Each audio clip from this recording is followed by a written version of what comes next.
Galit na galit.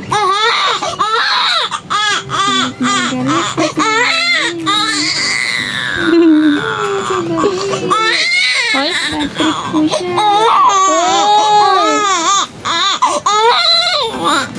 ang cute-cute ng babe namin. Parang bukit. Bagay, sakto dun sa ano niya.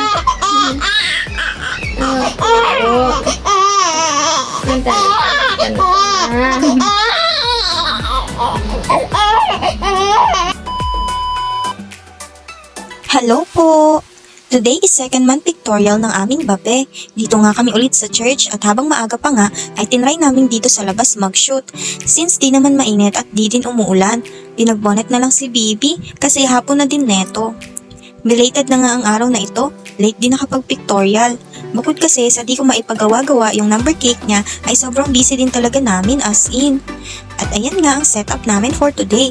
Nung first month niya, isa batyasya. Ngayong second month naman ay sa box namin ng mga bulaklak. Tapos, as usual, nilagyan ko lang ng tela. Then peach nga na mukhang pink ang color motif ng flowers ng aming babe. First take nga namin ay epic dahil lumulubog siya. Masyadong malambot pala yung nilagay ko sa loob at nakalimutan namin lagyan ng unan yung ulunan niya.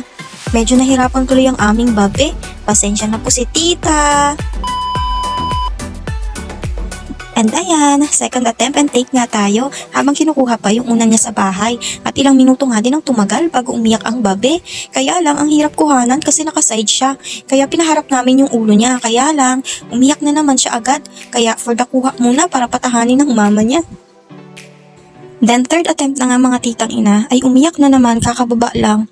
Mahirap talaga siya mga sis, hindi biro at kailangan talaga ng mahabang pasensya lalo na kapag iyakin ng baby.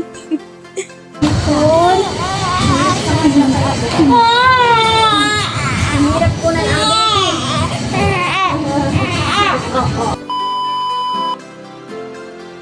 And ayan nga, lumipat na kami dito sa loob ng church para dito naman siya kuhanan. And by the way, di pala ngayon ang date talaga ng second month niya, kundi late na ito dahil nga super busy namin sa dami ng setup nung mismong araw dapat ng ika 2 months niya. 8 days na ang nakalipas bago kami nakapag-pictorial, which is itong araw na to. Tapos, pati yung cake niya, pahirapan din ang pagpapagawa kasi rush siya at di tinatanggap ni Baker kasi late ako nagsabi. Kaya, shoutout pala kay Ma'am Hazel na cake vlogger. Pasensya na po sa kakulitan ko and thank you dahil di kayo nakulitan sa akin. Sorry po kasi sobrang busy kaya nakakalimutan kong magsabi ng maaga. Pero super thank you ma'am kasi napakabait nyo at napagbigyan nyo pa ako. Thank you din sa nagparash ng cake kay ma'am kasi naisama ang para sa number cake ng aming babe. Kung di din kasi namin makukuhanan siya ngayon, ay baka next month na kami ulit di maging busy. Kaya pinilit talaga ng tita. Love na love yung babe namin eh. Kaya wag nang pahirapan ng tita ha. Wag nang iyakin. Char lang.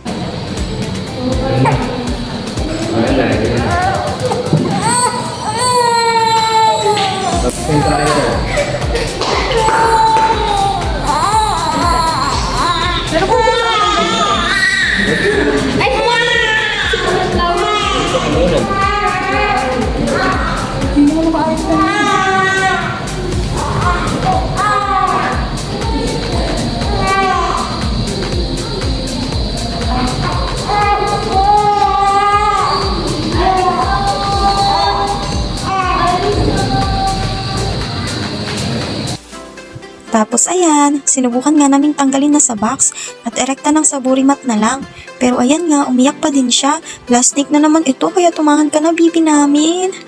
Tapos, nung last take na nga, aba, may favoritism. Kasi nung yung papa na niya, yung kumukuha ng pictures niya, ay ang behave na niya. At di talaga siya umiyak ng sobrang tagal. Parang ayaw sa tita. Ang bad ng babi namin. Char lang.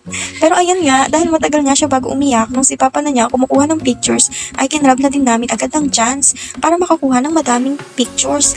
Napagbigyan naman kami ng aming babe since ito na naman ang pinaka last take niya para makapagpahinga na din siya. And hanggang dito na lang po. Subaybayan niyo sana hanggang mag 1 year old ang aming babe. Thank you po and bye-bye!